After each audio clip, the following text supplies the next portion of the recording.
بسم اللہ الرحمن الرحیم۔ آئیے دیکھتے ہیں سورہ الفاتحہ کے کون سے 5 ایسے حیران کن حقائق ہیں جو ہم میں سے اکثر کوئی نہیں جانتا۔ نمبر 1، ام القرآن۔ سورہ الفاتحہ کو ام القرآن کہا جاتا ہے۔ یہ قرآن پاک کا خلاصہ ہے اور تمام تعلیمات کا نچوڑ اس میں موجود ہے۔ ہر نماز میں بار بار پڑھی جانے والی سورہ۔ ہر مسلمان دن میں کم از کم 17 بار سورہ الفاتحہ کی تلاوت کرتا ہے، کیونکہ یہ واحد سورہ ہے جو ہر نماز میں بار بار پڑھی جاتی ہے۔ اس کے پڑھے بغیر نماز ہو ہی نہیں سکتی۔ سورۃ الدعا۔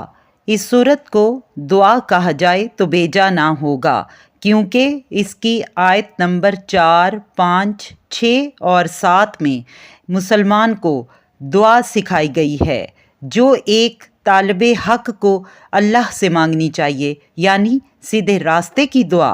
اس طرح اس سورہ میں صراط مستقیم یا سیدھے راستے کی جو دعا مانگی گئی ہے، پورا قرآن اس کی تشریح ہے کہ وہ سیدھا راستہ کیا ہے۔ نمبر 4، صفاتی نام۔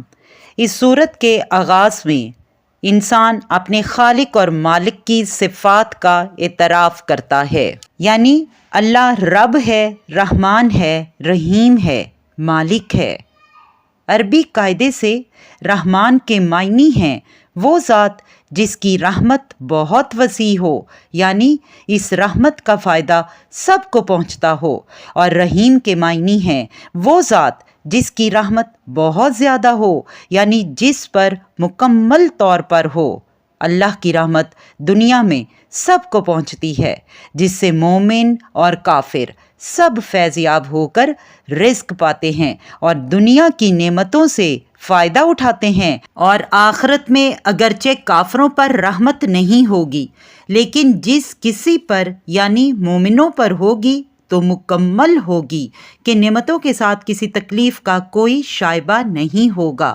رحمان اور رحیم کے معنی میں جو فرق ہے، اس کو ظاہر کرنے کے لیے رحمان کا ترجمہ سب پر مہربان اور رحیم کا ترجمہ بہت مہربان کیا گیا ہے۔